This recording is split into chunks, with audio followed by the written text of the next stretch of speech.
রূপোর গণেশকে সোনার অলংকার দিয়ে সাজিয়ে সাড়ম্বরে গণেশ পুজোর আয়োজন করা হয় পূর্ব মেদিনীপুরের মেছেদার মুখার্জি পরিবারে।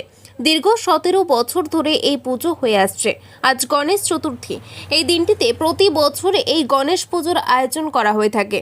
আগে মাটির তৈরি গণেশ মূর্তির পাশাপাশি রূপোর তৈরি একটি গণেশ মূর্তি পুজো করা হতো। এক প্রকার জোড়া গণেশ পুজো হতো এই মুখার্জি পরিবারে।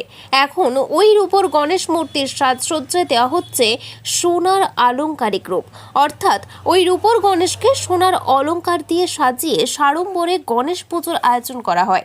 পারিবারিক এই পুজো হলেও দীর্ঘ বছরের এই পুজোয় পরিবারের সদস্যদের সঙ্গে এলাকাবাসীরাও সমানভাবে অংশগ্রহণ করেন।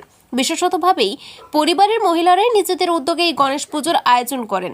বাড়ির কর্তৃত্ব থেকে শুরু করে তার মেয়ে নাতনি সকলে মিলেই হাতে হাত লাগিয়ে পুজোর আয়োজন করেন। অনেকেই প্রদীপ মোমবাতি জ্বালিয়ে পুষ্পাঞ্জলি দিয়ে পুজো দেন। পাশাপাশি আমন্ত্রিত বহু মানুষকে বসিয়ে প্রসাদ খাওয়ানো হয় এদিন।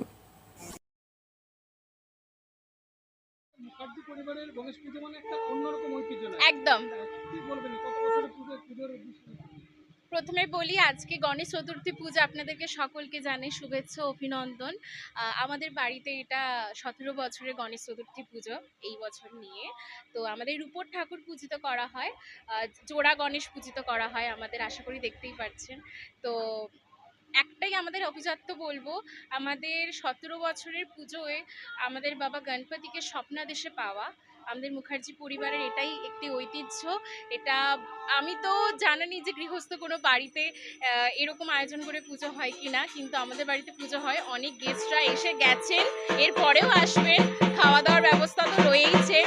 মানে এটাই আমাদের দুর্গা পুজো। আমাদের দুর্গা পুজো মানে আমাদের গণেশ চতুর্থী পুজোটাই আমাদের কাছে দুর্গা পুজো।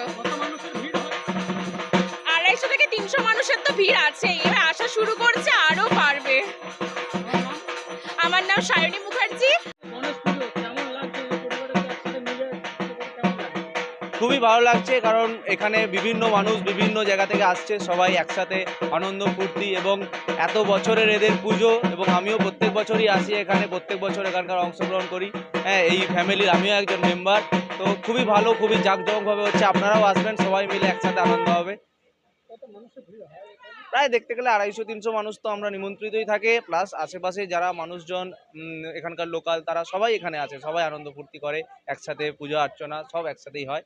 কোনো ভেদাভেদের এখানে ব্যাপার নেই। গণেশ পুজোয় কি কোনো প্রোগ্রাম হয়? হ্যাঁ, প্রোগ্রাম হয় এখানে, আমাদের কালচারাল প্রোগ্রাম হয়, নৃত্যানুষ্ঠান হয়, গান হয়, সঙ্গীত হয়, সব রকমভাবে আমাদের কালচারাল প্রোগ্রাম হয়। হ্যাঁ, ব্যান্ডের প্রোগ্রাম হয়, একটা লোকাল ব্যান্ডের প্রোগ্রাম হয়, এই সমস্ত। এটা এক প্রকার কিন্তু একটা পারিবারিক হ্যাঁ, একটা পারিবারিক অনুষ্ঠান, যেটা সমবেত সবাই মিলে একসাথে পালন করা হয়, এরকম একটা ব্যাপার। আপনার নাম? আমার নাম রজত অধিকারী।